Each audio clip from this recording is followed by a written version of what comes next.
हाँ बेटा, आज हम parallelogram law of vector addition करेंगे। ये भी प्रॉब्लम है, कोई थ्योरी नहीं है, सिर्फ इसमें पहले हमने फार्मूलाज को समझना है और फिर उनको अप्लाई करना है। ठीक है। अच्छा, मुझे ये बताएं, कल मैंने जो काम दिया था क्वेश्चन नंबर 7 और 11 का, वो आप सबसे हो गया?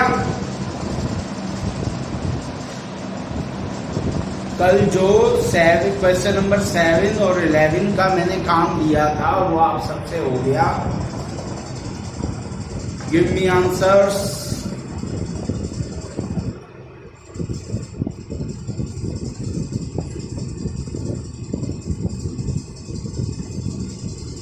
डी पार्ट नहीं हो रहा। आपने डी पार्ट के लिए क्या किया? 11 तो क्या है बेटा, उसमें देखो क्वेश्चन 11 क्या था? वेक्टर ए 15 यूनिट यानी magnitude, calculate its component A x और ए वाई कैलकुलेट करना था। ये क्वेश्चन नंबर 11 में जिक्र कर रहा हूं। अच्छा, एंगल दिया होगा कहीं 30 degree, theta equals to 60 degree, यानी एक बार आपने 30 डिग्री इस्तेमाल करते हुए एक्स ए वाई कैलकुलेट करने, एक बार 60 डिग्री और भी एंगल दे रखे होंगे। तो for 30 degree A X A cos theta, अब ए कितना है? 15 कॉस 30 डिग्री। cos 30 होता है 0.866, मल्टीप्लाई करते हैं जो आंसर आए। इसी तरह ए वाई ए साइन थीटा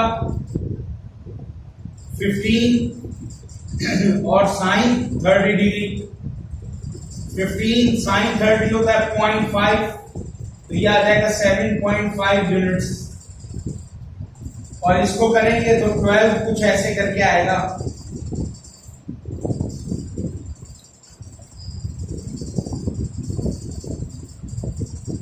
क्लियर हुआ?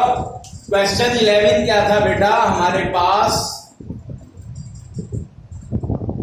क्वेश्चन 11 था 15 यूनिट वेक्टर का मैग्नीट्यूड है, आपने उसके component A X A Y, जबकि एंगल 30 डिग्री 60 डिग्री 50 अब जो दे रखे हैं, तो आपने 30 degree A X A cos theta A 15 cos, angle कितना है? 30 रख ले, 60 है तो 60 रख ले। तो cos 30 होता है 0.86 मल्टीप्लाई बाय 15, तो आंसर तकरीबन आएगा, ये तकरीबन बोल रहा हूं 12 ऐसे कुछ। फिर ए Y A sine theta A 15 sign 30 degree, sign 30 होता है 0.5 मीन्स आधा, तो 15 का आधा 7.5 7.5 यूनिट्स। समझ गए? तो ये क्वेश्चन नंबर 11 था। अब क्वेश्चन 7 का डी पार्ट में मैंने पहले भी आपको बताया था बेटा, क्वेश्चन 7 के डी पार्ट में आपने पहले वेक्टर कैलकुलेट करना है, फिर उसका मैग्नीट्यूड और फिर उसका unit vector.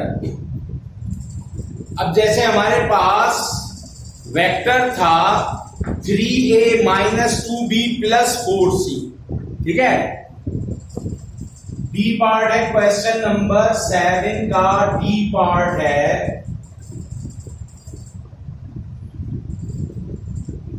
3a minus 2b plus 4c।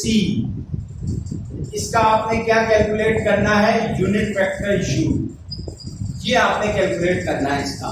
ठीक है। अब जरा मुझे जल्दी से a कितना है वो बता दो।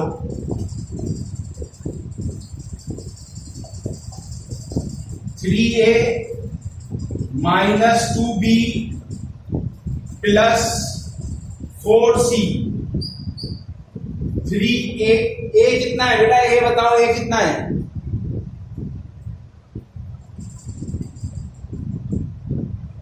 स्टूडेंट मुझे वेक्टर ए की वैल्यू लिखकर बता दो। अरे बेटा, वेक्टर ए की वैल्यू लिखकर बताएं मुझे। 3i माइनस जे माइनस 4k, 3i माइनस जे माइनस 4k फिर -2, वेक्टर बी की वैल्यू बताएं मुझे जरा जल्दी से, वेक्टर बी की वैल्यू,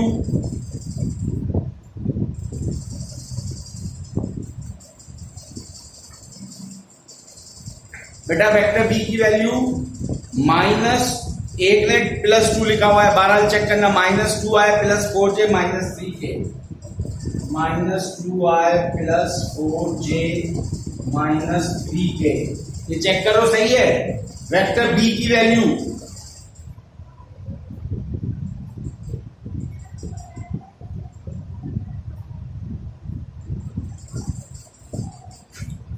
हाँ भाई ठीक है, वेक्टर सी की वैल्यू बताएं, वेक्टर सी की i +2j -k, i +2j -k, ठीक है भाई।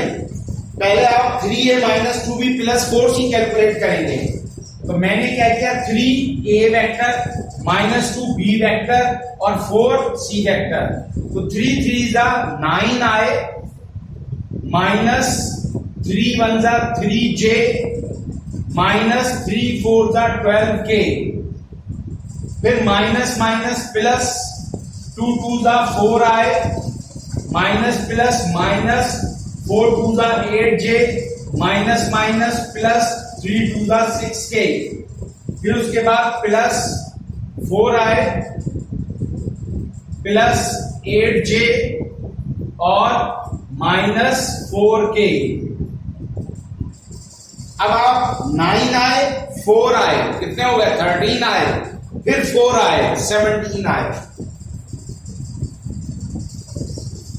फिर -3j -8j, अब ये 8j -8j कैंसिल हो गया, -3j बच गया, ठीक है, -8 और +8 कैंसिल, 12k और 6k, तो माइनस के 6k -4 -10k, यह आ गया हमारे पास बेटा 3a वेक्टर -2b +4c, ये वेक्टर कैलकुलेट हो गया। अब क्या निकालना है इसका मैग्नीट्यूड, तो मॉड्यूलस 3a -2b +4c, ठीक है भाई, मॉडुलस अंडर रूट, अब i का कितना है 17 का स्क्वायर प्लस -3 का स्क्वायर प्लस -10 का स्क्वायर, ठीक है भाई। अब इनका स्क्वायर करके आप ऐड कर लें,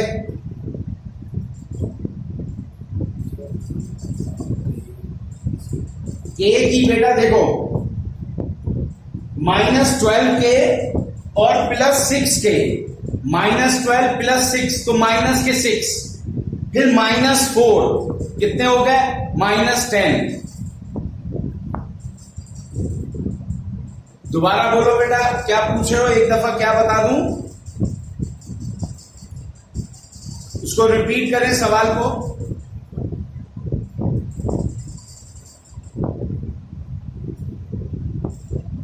बेटा मॉडुलस का मतलब होता है मैग्नीट्यूड, यानी ये वेक्टर b है, अगर मैंने इसको इस तरह बंद कर दिया तो इसका मतलब क्या है, मैग्नीट्यूड। तो मैग्नीट्यूड वेक्टर का कैसे निकलेगा, under root bxi² plus by_j² plus bz_k²। अब यहां पर चूंकि हमारे पास ये बड़ा लिखना था तो आपने डायरेक्ट इसकी वैल्यू लिख देनी है, ठीक है।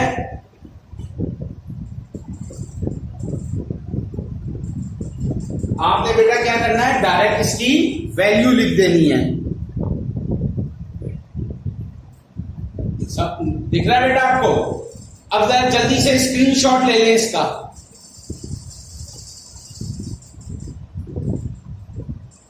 स्क्रीनशॉट ले लें, ये अभी कंप्लीट नहीं हुआ, आगे मैं करता हूं इसे अभी।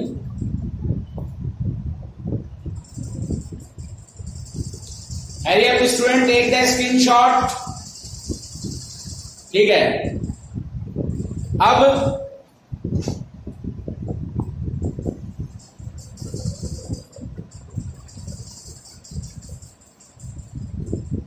अब मॉडल्स ये आ रहा है बेटा 3a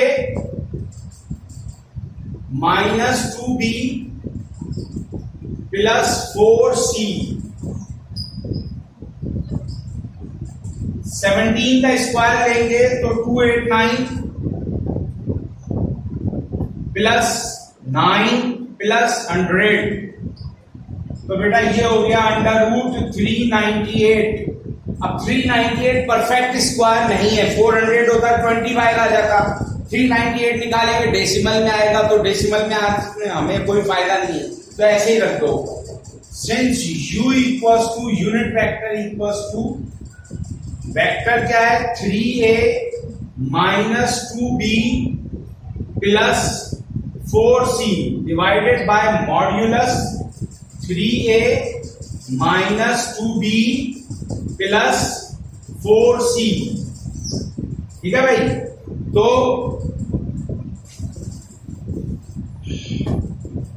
अब क्या आया 17 आए, ये पूरा वेक्टर क्या था माइनस 3j और minus 10k divided by modulus under root 398, ये आ गया यूनिट वेक्टर आंसर। क्लियर हो गया बेटा? तो अब देखो ये कट नहीं सकता ना, रूट निकलेगा परफेक्ट, तो इसको ऐसे ही छोड़ दो, तो ये आ गया बेटा यूनिट वेक्टर। क्लियर हो गया भाई स्टूडेंट? लास्ट स्टेप क्या है बेटा, यूनिट वेक्टर निकालना है, vector divided by magnitude. Vector हमारा क्या था 3a minus 2b plus 4c, और इसका मॉडुलस ये मॉडुलस 3a माइनस 2b। अब ये 3a minus 2b plus 4c vector क्या था, जो आंसर आया था 17 आया minus 3j minus 10k divided by magnitude under root 398, वही वेक्टर डिवाइडेड बाय मैग्नीट्यूड। अब ये परफेक्ट स्क्वायर निकलेगा नहीं, और ना ही ये जो है कटेंगे, इस वजह से इसको ऐसे ही छोड़ दें। क्लियर हो गया? अब स्क्रीनशॉट ले लो बेटा स्टूडेंट जल्दी से। हाँ, अगर परफेक्ट स्क्वायर निकल आता है तो निकाल के रख दें, वो तो यहां ही निकाल सकते थे हम, ठीक है ना, तो यहां पर निकाल के फिर वो रखेंगे आप। अगर परफेक्ट निकलता तो यही निकाल देते और फिर यहां से परफेक्ट जो रूट से निकली हुई वैल्यू थी वो रखते। ठीक है भाई?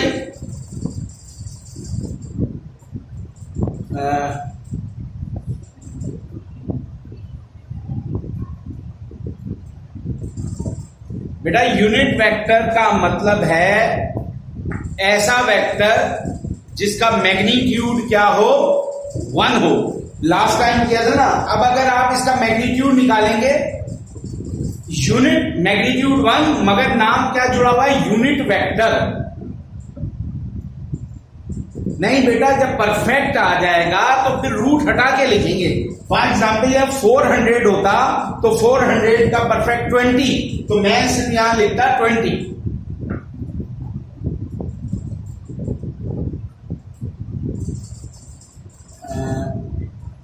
लास्ट में फिर डिवाइडेड बाय अंडर रूट 398 भी लिखा होगा बुक में बेटा। आप जरा गौर से देखो, बुक के आंसर में अंडर रूट 398 ऑब्लिक करके लिखा हुआ है।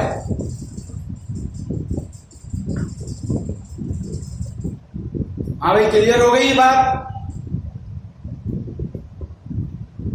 देख लिया आपने, ऑब्लिक करके अंडर रूट 398 भी लिखा हुआ है। ठीक है। क्या बिस्मा क्या कह रही हो? नहीं सर, क्या नहीं लिखा हुआ बुक में? तो ये वाला आंसर है, मैं यहां लिखता हूं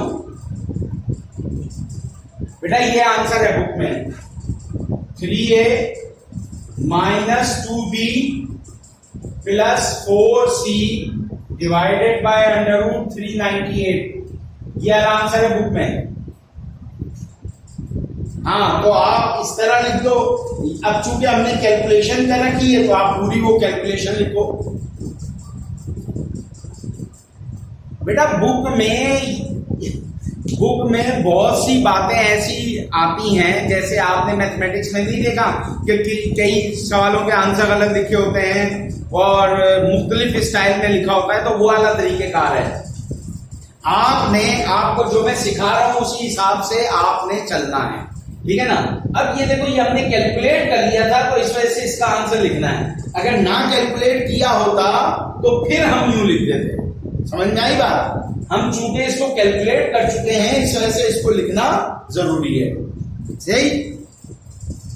ये अब आप सोचें रूट से निकालना, बेटा रूट से उस वक्त निकालें या तो परफेक्ट स्क्वायर हो, और नंबर 1 परफेक्ट स्क्वायर होगा तो निकल आएगा। फिर दूसरा, अगर डेसिमल से निकाल के इसे कटने का चांस तो है ही नहीं, तो इस वजह से आपने इसको ऐसे ही रखना है। परफेक्ट रूट से निकालने पर आपके लिखाई का अमल बढ़ेगा और कुछ नहीं होगा। ठीक है भाई, क्लियर हो गया? तो आगे चलते हैं।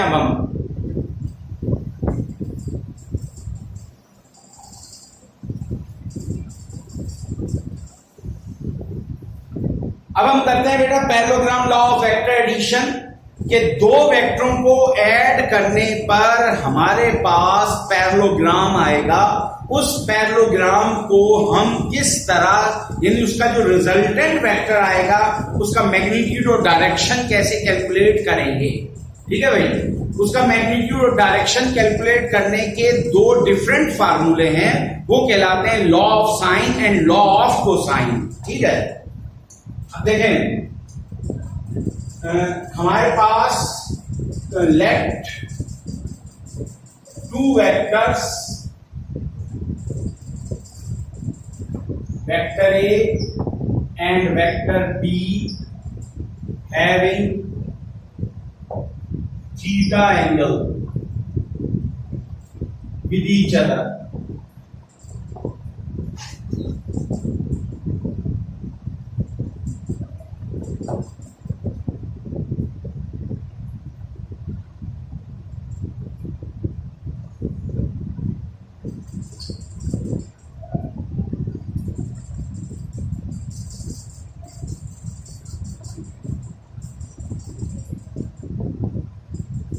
ठीक है भाई, ये हमारे पास दो वेक्टर हैं ए और बी, जिनके दरमियान थीटा एंगल है।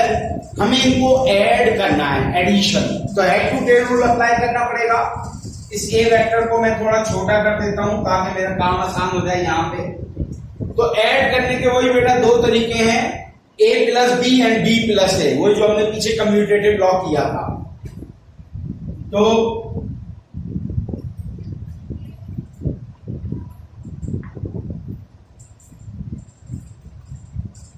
वेक्टर ए ड्रॉ किया, इसके हेड पर vector be with same magnitude and same direction. ठीक है भाई, अब ये इसका रिजल्टेंट हो गया।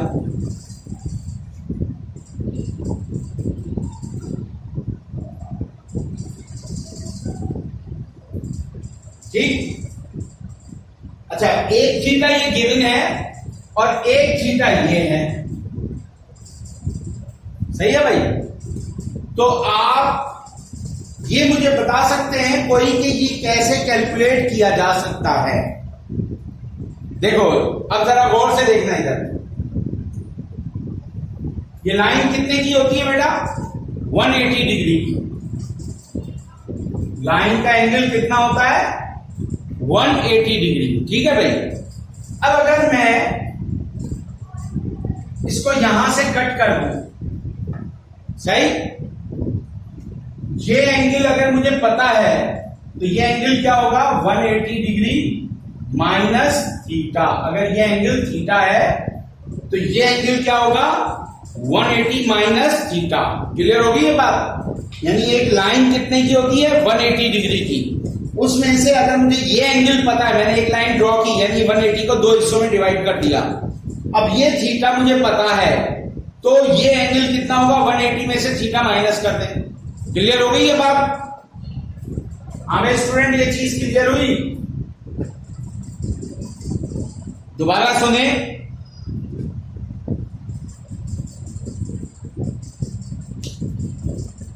दोबारा देखें भाई।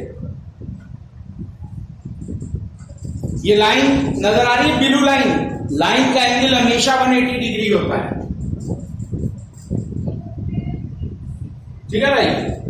अब मैंने एक लाइन ड्रॉ की, ये थीटा है। अब बकिया एंगल क्या होगा, ये एंगल क्या होगा, 180 डिग्री माइनस थीटा। अब ये अगर 30 डिग्री है तो ये कितना होगा, 180 माइनस 30, 150 डिग्री। क्लियर हो गई बात? सही। अब आप जरा गौर से देखो, अगर मैं यहां डॉटेड लाइन आगे बढ़ाऊं,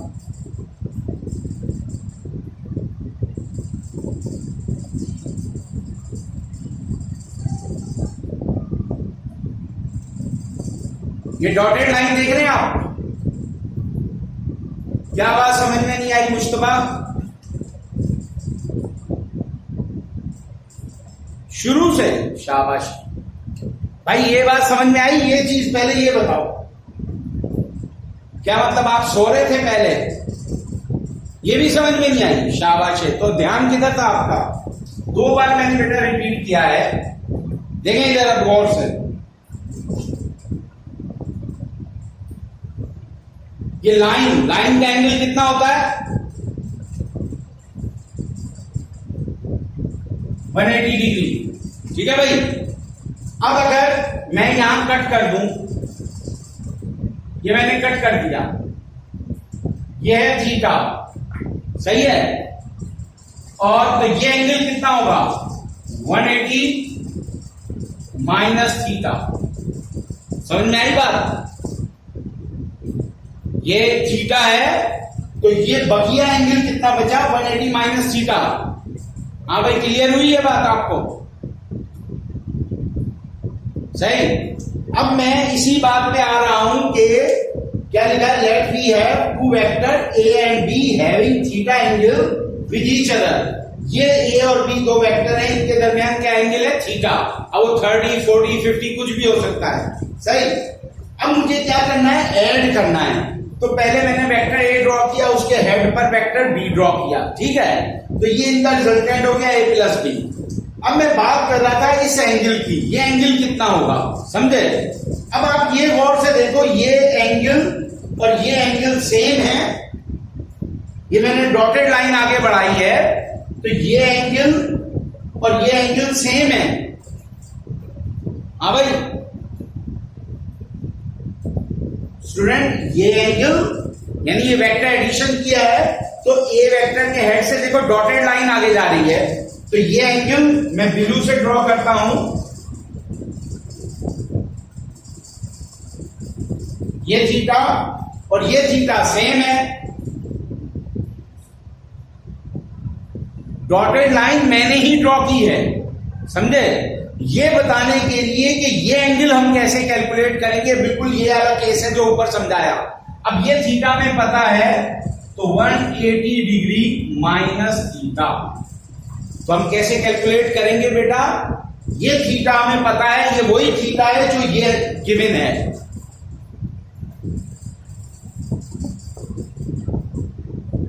बेटा ये कुछ चीजें ऐसी होती हैं जो ऑलरेडी आपकी मैट्रिक में ज्योमेट्री आपने पढ़ी थी, थ्योरम पढ़े थे, तो ये उसी से रिलेटेड चीज है। सर नहीं आया? क्या नहीं आया भाई, क्या नहीं आया मुस्तफा? यार मैं ये कह रहा हूं कि भाई जरा गौर करो। तो मैंने ये ऐड किया, ये तो क्लियर हुआ ना, इसको छोड़ो, ये ऐड किया, ये क्लियर हो गया। अब मुझे ये एंगल कैलकुलेट करना है जब vector head to tail rule से ऐड हुए। तो मैं ये बताना चाह रहा हूं बेटा कि ये एंगल कैसे कैलकुलेट होगा, कि ये थीटा वही है जो यहां पर बनेगा। अब देखो, मैं अगर इसको वेक्टर ए लिख दूं, अब जरा गौर से देखना, ये वेक्टर ए और ये वेक्टर बी, ये वैसे ही है ना जो ये है और वैसे ये है, सेम नहीं है दोनों? ये और ये देखो गौर से सेम है, ये एंगल और ये एंगल क्या है, सेम है। ठीक है भाई। अब मैं यही बताना चाह रहा हूं कि बेटा ये लाइन 180 डिग्री की, उसमें से माइनस करूंगा 180 माइनस थीटा, तो ये जो जब वेक्टर हेड और टेल से ऐड हो रहे हैं, वेक्टर ए उसके हेड पर बी, तो वेक्टर कैसे ऐड हो रहे हैं? हेड टू टेल से। तो जो एंगल कैसे कैलकुलेट होना है, अगर गिवन एंगल 30 डिग्री है तो 180 में से 30 माइनस करेंगे तो आपको वो एंगल मिल जाएगा किसका? रिजल्टेंट के सामने का एंगल। समझ में आ गई अब बात कि जहां हेड और टेल रूल से ऐड हो रहे हैं तो आपको वो एंगल कैसे कैलकुलेट करना है? 180 माइनस थीटा से।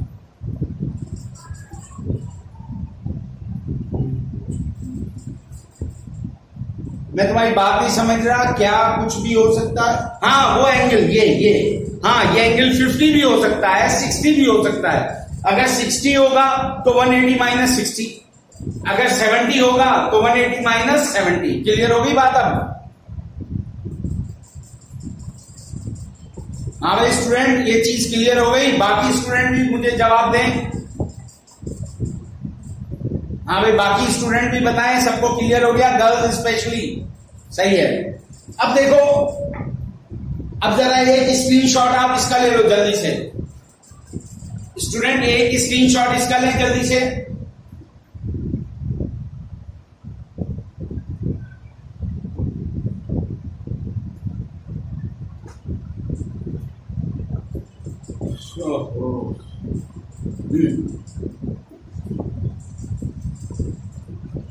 अब देखो, मैंने a प्लस बी किया, अब मैं क्या कर रहा हूं? b प्लस ए। तो b ये ड्रॉ होगा,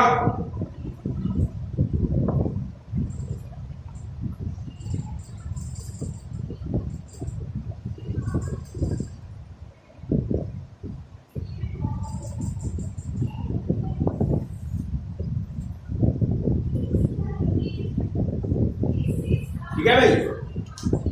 ये वेक्टर बी, उसके हेड पर ए, तो ये क्या हो गया? बी प्लस ए।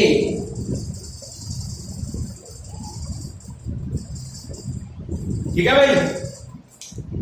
अब ये बन गया पैरेललोग्राम। पैरेललोग्राम क्या होता है? एक तो होता है बेटा रेक्टेंगल, रेक्टेंगल बिल्कुल सीधा और यूं, जिस तरह हमारा ये होता है ना मोबाइल, रेक्टेंगल शेप का होता है जिसमें लेंथ बड़ी विड्थ छोटी और चारों एंगल 90 के। पैरेललोग्राम इसको टेढ़ा कर दें, यानी इसको यूं कर दें, तिरछा। देखो ये तिरछा, this is the parallelogram. Clear हो गया? अब ये देखो, a प्लस बी करें या b प्लस ए करें, रिजल्टेंट वही होगा। तो जो ये एंगल होगा वही एंगल ये भी होगा।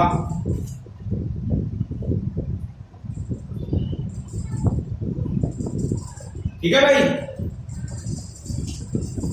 हाँ स्टूडेंट, क्लियर हुआ? अब हमें करना क्या है बेटा?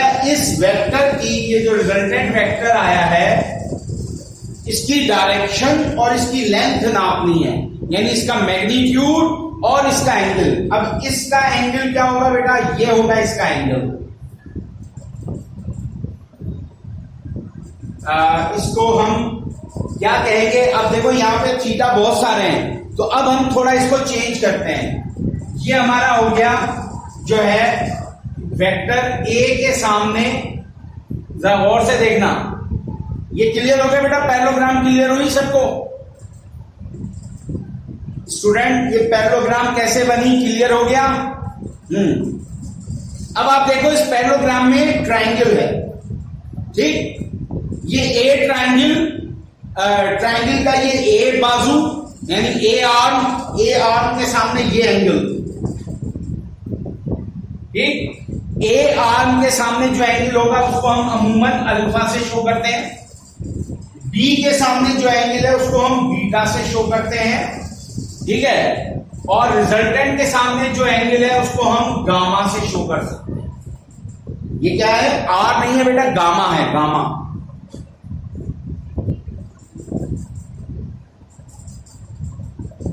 ठीक है? उसको हम किससे शो कर सकते हैं? गामा से। क्लियर हो गया? तो अब हमारी बुक में आपको कई जगह ए के सामने अल्फा की जगह स्मॉल ए,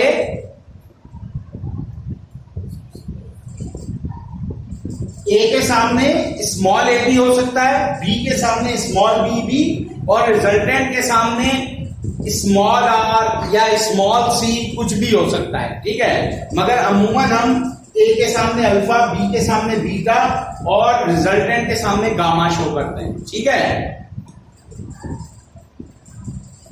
बेटा, बी प्लस ए क्या है? आपने पहले बी वेक्टर ड्रॉ किया, उसके हेड पर ए वेक्टर, तो देखो उसका भी वही रिजल्टेंट है जो ए प्लस बी का है। ये हमने पीछे किया था, उसमें क्या नाम है, कम्यूटेटिव लॉ में B plus A equals to A plus B.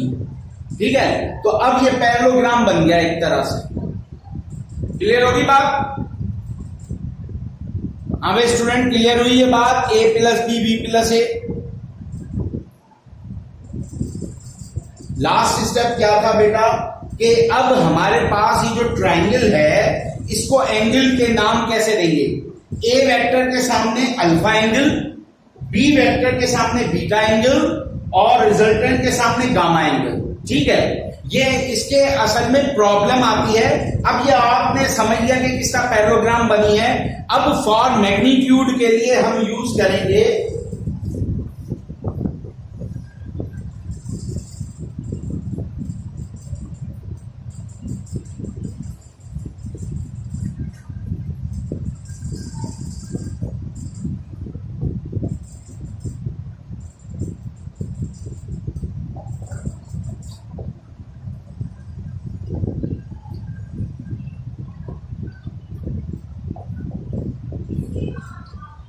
अब हमारा रिजल्टेंट वेक्टर है a प्लस बी और b प्लस ए। अब आप यहां देखो रिजल्टेंट वेक्टर क्या था, a प्लस बी या b प्लस ए, ये वेक्टर लिखा हुआ है। अब मैं इसका क्या लिख रहा हूं, modulus, magnitude. Use law of cosine. Law of cosine हम इस्तेमाल करेंगे, that is modulus A plus B equals to under root A square plus B square plus 2ab cos theta. क्या है? मॉड्यूलस, वही ये था वेक्टर, हमने इसको पैरेलल लाइनों में बंद कर दिया, तो मॉड्यूलस का मतलब magnitude. A square, vector A का मैग्नीट्यूड का स्क्वायर। बेटा आ रहा है, जरा गौर से देखो, स्क्रीन पर फुल आ रहा है इस टाइम। ये दैट इज लिखा हुआ है, ये जो है ना बेटा दैट इज लिखा हुआ है। लॉ ऑफ कोसाइन, इसको मैं हटा देता हूं, ये है हमारे पास। अब मॉडुलस ए प्लस बी, और इसको यूं भी लिख सकते हो, B plus A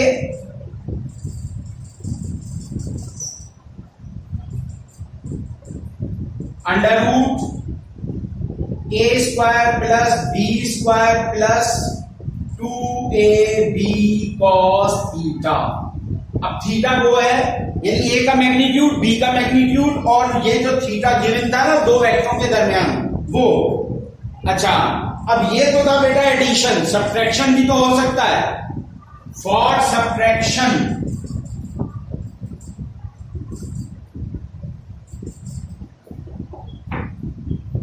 vector A minus vector B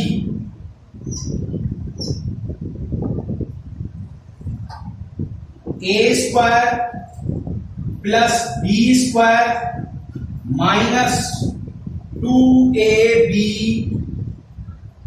cos theta.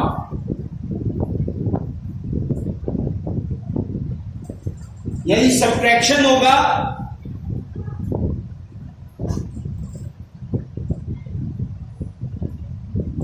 जब सब्ट्रैक्शन होगा तो बेटा यहां पर प्लस की जगह माइनस आ जाएगा, ये बात याद रखना। सब्ट्रैक्शन में क्या होगा, ये कॉस वाली टर्म है ना 2ab cos थीटा, प्लस की जगह क्या आ जाएगा, माइनस। एडिशन होगा तो प्लस, सब्ट्रैक्शन होगा तो माइनस। हाँ, फार्मूले में क्या चेंज है, कोई मुश्किल नहीं है। अगर एडिशन है तो यहां पर प्लस, अगर सब्ट्रैक्शन है तो माइनस। अब जरा जल्दी से इसका स्क्रीनशॉट ले लो बेटा, टाइम खत्म हो रहा है, जल्दी से स्क्रीनशॉट ले लो आप पहले, तो फिर नेक्स्ट टाइम हम इसकी प्रॉब्लम करेंगे। अभी आपने, चूंकि फिर हम मंडे को मिलेंगे, तो आपने जरा गौर करना है इस चीज पर। जल्दी से इसका स्क्रीनशॉट लो बेटा। मॉडुलस का मतलब क्या बताएगा, ये क्या लिखा है, मैग्नीट्यूड। फॉर मैग्नीट्यूड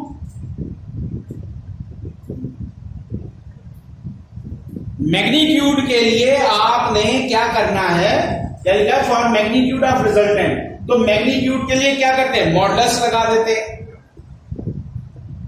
अब जल्दी से स्क्रीनशॉट लें भाई।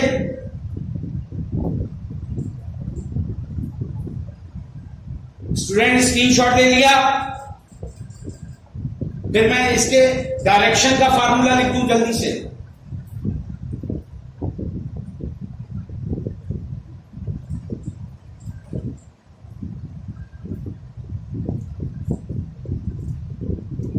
For direction, use law of sine। Second के वाले पहले 10 मिनट पहले आना शुरू कर दिया।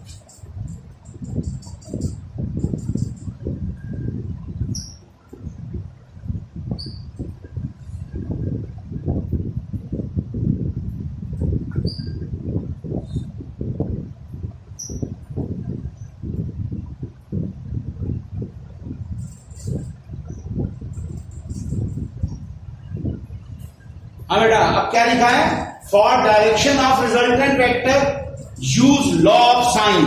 अब लॉ ऑफ साइन, जल्दी से इसका भी स्क्रीनशॉट ले लो। Hurry up, take the screenshot again. तो हमारे पास लॉ ऑफ साइन और लॉ ऑफ कोसाइन है। अब इनको इस्तेमाल कैसे करेंगे, तो ये फिर मैं नेक्स्ट मंडे को जब हम आएंगे वापस, तो फिर इसकी प्रॉब्लम है जो इम्तिहान में जरूर आती है।